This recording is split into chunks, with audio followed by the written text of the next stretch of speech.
أعوذ بالله من الشيطان الرجيم. Bismillah ar-Rahman ar-Rahim. Dear brothers and sisters in Islam, Assalamu alaikum. I send my condolences to our living Imam and to the Ummah of Rasulullah sallallahu alaihi wasallam on the condolences on the martyrdom of Hussein ibn Ali and his friends and family.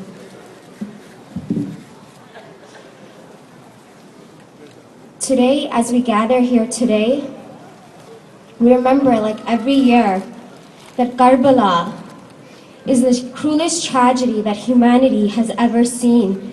In the appalling events in Karbala have proved to shake the very foundation of Muslims. Karbala taught humanity a lesson that standing for truth is more honorable and valuable than submitting to the wrongful. Over 1400 years ago, the beloved and purest progeny of the last prophet Muhammad befell and withstood the cruelest and most overwhelming calamities, afflictions, and tribulations. The month of Muharram brings back every year within Shias an atmosphere of great sadness, grief, which is seated in their hearts, the flame of love for the martyrs of Karbala that is inextinguishable. The tragedy lies the greatest because although Imam Hussein stood up for the noblest cause in defense of truth, he and his family were martyred in the cruelest manner. Karbala reflects a battle of good versus evil, humanity versus tyranny. Although Imam Hussein suffered physically, he gained moral victory and immortality. He refused to give in to treacherous diplomacy, oppression, and evil. His sacrifices and sufferings are unparalleled in human history. He not only revived the true principles of Islam, but emerged as a leader of the entire humanity. His actions of selfless devotion to the cause of God seemed fruitless, since he gained nothing physically, but lost everything of his on account of his devotion and service to Allah. The decay of morals spread among the people of the time. There was one man who could stem the tide. That was Imam Hussein. He, the grandson of the Prophet, could speak without fear, for fear was foreign in his nature. They sought to silence him, but he could not be silenced. They sought to bribe him, but he could not be bribed. They sought to waylay him and get him under their power. What is more, they wanted him to recognize the tyranny and expressly support it, for they knew that the conscience of the people might awaken at any time and sweep them away until the holy man himself supported their cause. However, this holy man was prepared to die than surrender the principles for which he stood. Imam Hussein and his family paid with their own lives the penalty of resistance. He made no compromise with evil. He chose the path of danger with dignity and honor and never swerved from truth while giving up his life freely and bravely. His dedication to justice ultimately led to his martyrdom. Bibi Zainab, the sister of Imam Hussein, had addressed the multitude people rejoicing the victory of the tyrant Yazid in Kufa. As looking straight at them, she said, "Woe upon you, O people of Kufa!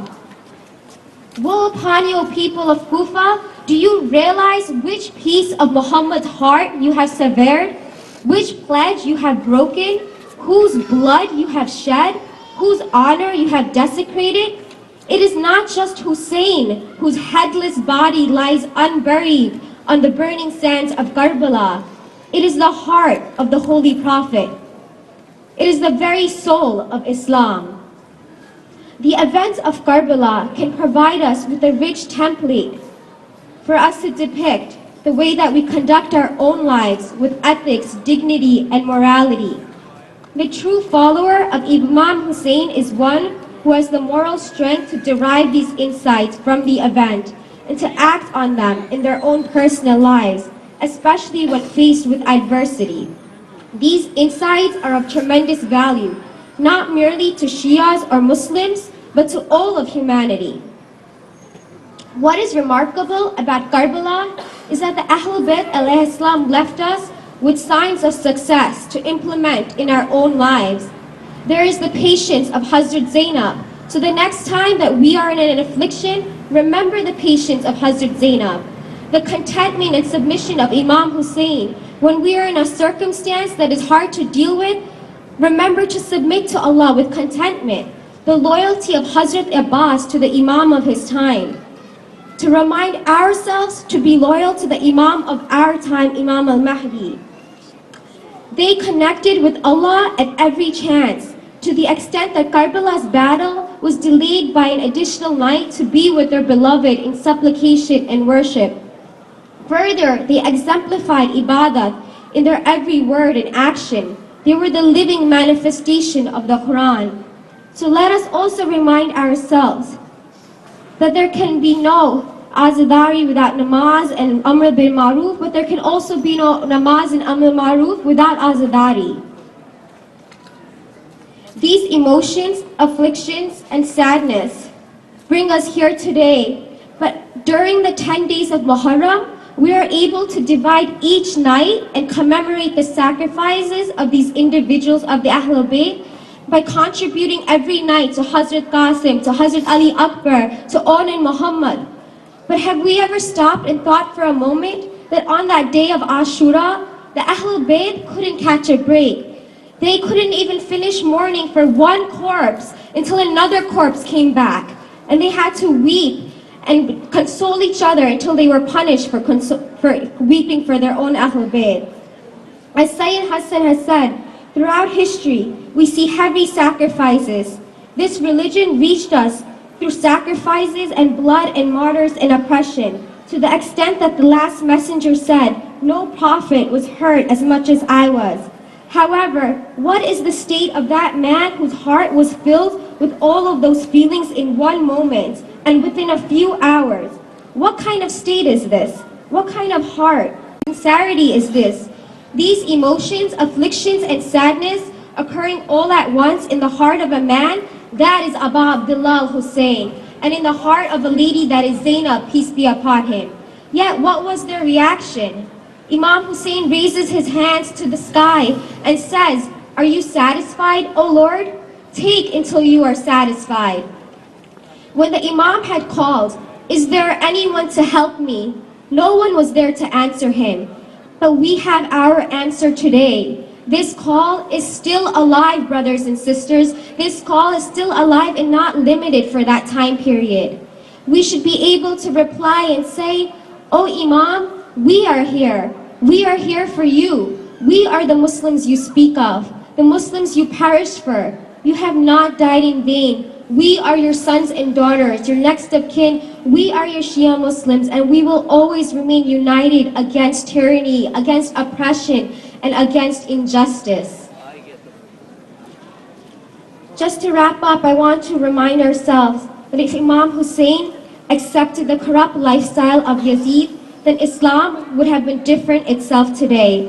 It would have detrimentally impacted our ummah today and undone what the Prophet spent 23 years preaching. Year after year, we remember the tragedy of Karbala, the struggle, the pain, the sacrifices. Every particle of the dust of Karbala gives us the lesson of patience and endurance to those open to its message.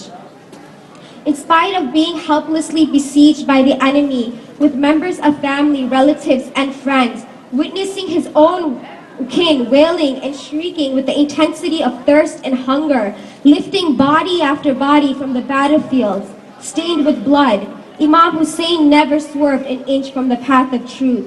He underwent these calamities, all the while grateful to Allah. After his head was slaughtered, a fire was set to the lady's tent.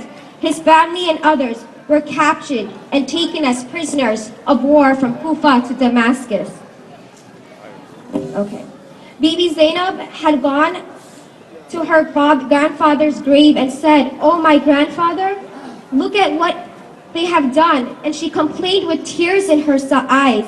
Oh, my grandfather, look at what Yazid and his men did to your grandchildren. They killed your most beloved grandson, Imam Hussein. They killed Abbas when he went to get water for Sakina. They killed Ali Akbar, who looked like you. They killed my brother Hassan's son, Qasim. They killed my sons, On and Muhammad. They didn't even spare little Hazrat Ali Asghar. Your beloved Sakina is also gone. She died in the dark prison of Sham. Bibi Zainab then went to her mother's grave, Fatima Zahra, and said, Oh, my dear mother, look at these blood-stained clothes of your son. Oh, my mother, they paraded us in the streets of Kufa and Sham without our veils. A voice came from the grave. She said, Oh, my dear child, I saw what they did. I was there when they beheaded my son. I was there when the guards slapped Sakina just for crying for her dead father. I was there when they paraded you on the streets of Sham without your veils. Bibi Zainab cried, Oh, my dear mother, I have so much to tell you. Inna lillahi wa inna ilayhi raji'un.